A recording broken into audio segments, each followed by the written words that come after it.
Hi everyone, xin chào mọi người. My name is Amandine and I'm very grateful to be here for my very first TED.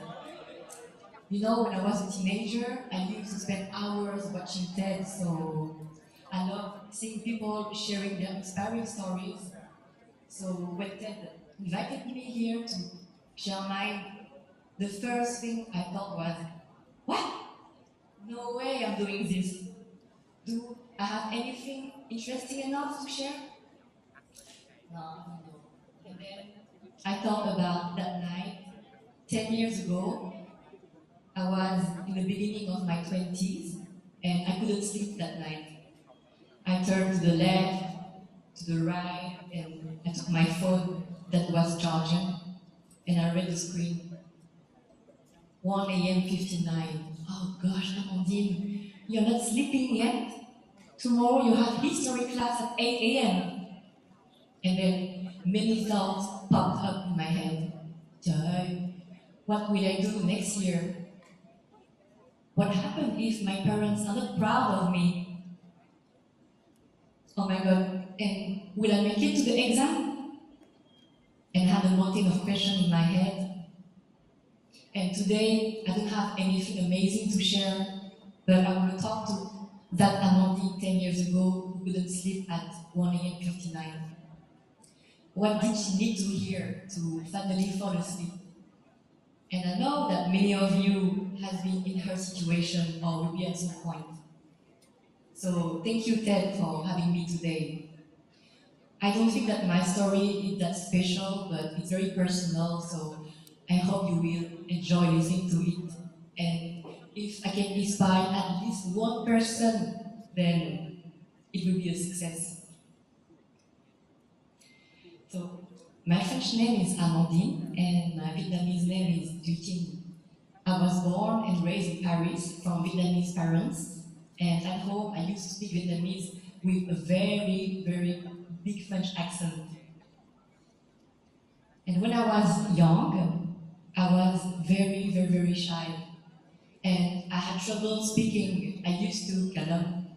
So I went to speech therapy for 2 years, and besides that, growing up Asian in a Western country didn't help. So on the outside, I was very, very shy. I didn't talk, I was quiet, but on the inside, I had a huge imagination. I loved to draw, to create stories in my head, and it was my way of expression. And during high school, I felt lost. I didn't know who I was. And when everyone applied for business or engineering school, I thought, oh my god, I can't make a decision. But then I thought, I love to draw, I love art, so let's do a design school. I thought, why not? Just try. And then I went to a design school, and I didn't have a clear plan, but I woke up every morning with the joy of creating. And for the first time, I thought it is okay to be different. You don't need a big plan, but when you love what you're learning, it gives you energy to keep going. And at the end of the year, my friend told me, hey, do you want to go to Australia? That's the new place to be. And I thought, what? You're crazy.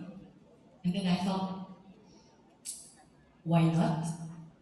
Just try. So we ended up in Melbourne, and I was walking in some cafes, some restaurants, and I fell in love with the vibe there. I fell in love with food, the restaurant, the chef. So when I came back to France, I decided to go to a cooking school. I thought, why not? Just try. And the cooking school was very, very hard. I was waking up every day at 4 a.m. Sometimes I was walking 14 hours without doing any break. And one day, I remember I was cutting some vegetables and I felt exhausted, almost burned out. And I thought, oh my God, I did it. And this moment taught me something very important. It told me that It's good when things are hard because it's a good sign. It means that you're moving forward even though you don't know where. And after this school, I got the job. I joined the research and development team of a big company, and I was doing food and design. It was everything I loved. But I always had something on my mind. Vietnam, my roots. I had visited many times the country with my family, and I always thought, oh my God, I want to experience living there. And one day I was sitting in a coffee in Paris when I got a message on my phone. Hey, I'm moving to Vietnam. It's a friend who sent me that. And I thought, oh my God, she's so brave. And immediately I thought, what? Me too. I want to go too. And then I started thinking about my life in Paris, my apartment, my job, my friends, my family. And then I thought about Vietnam. I thought about the smell of the food in the morning, the kindness of the people, the colors, everything. And then I thought about my Vietnamese with a big French accent, and I thought, oh my God, yeah, you have to go to Vietnam, you have to improve your Vietnamese.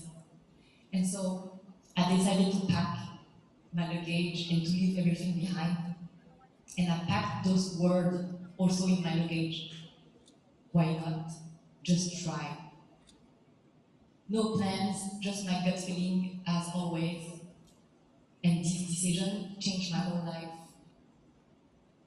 So this is the first day when I arrived in Vietnam. I remember I felt that, wow, everything is so different. But I wasn't scared.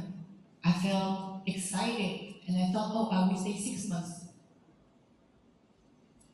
And then I started to build my life there. And then I thought about something. I said, oh my God, this is something that we all need in our life to make a big change and to allow ourselves to begin again, even without a plan.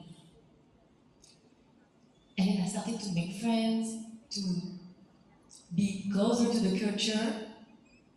And I thought for the first time, oh my God, I can see myself living here.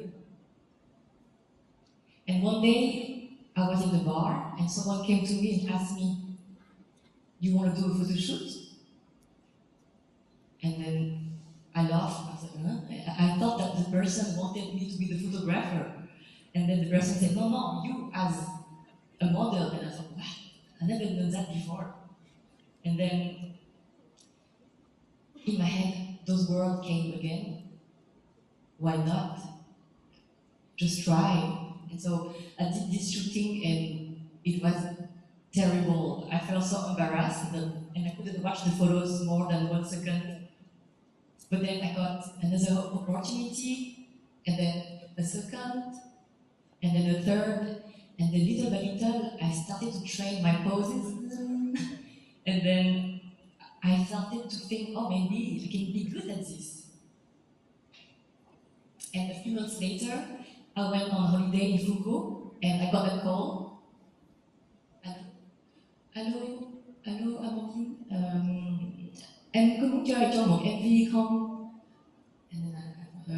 Chào anh, MV là cái gì vậy? MV là music video trời ơi.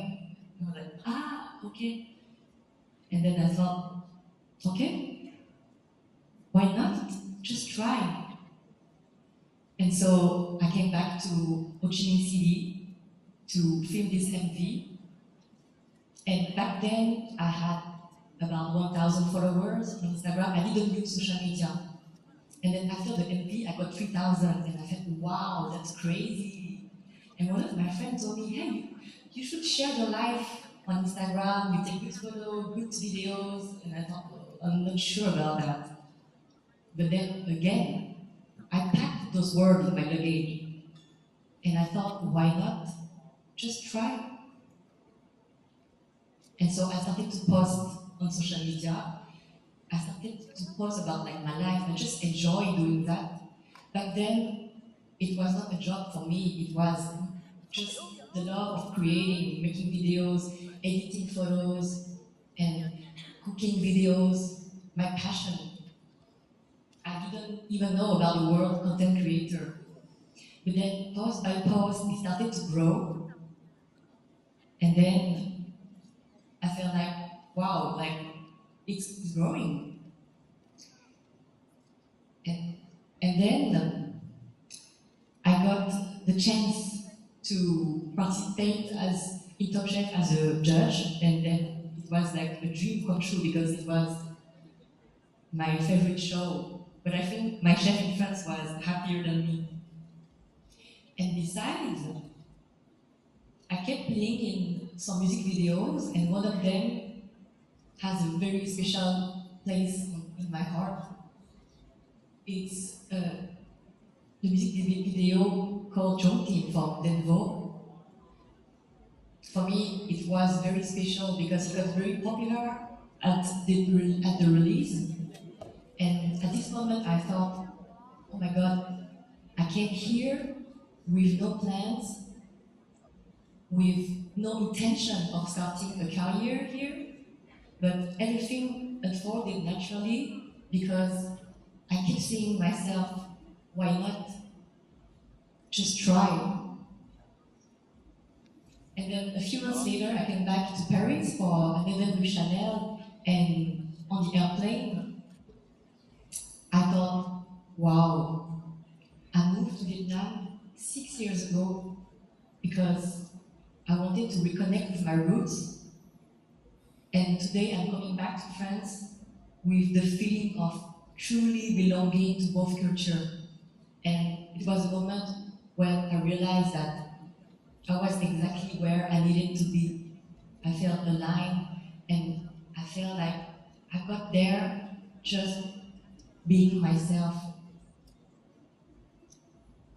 And I have one last story to tell you, and after I'm done, I promise.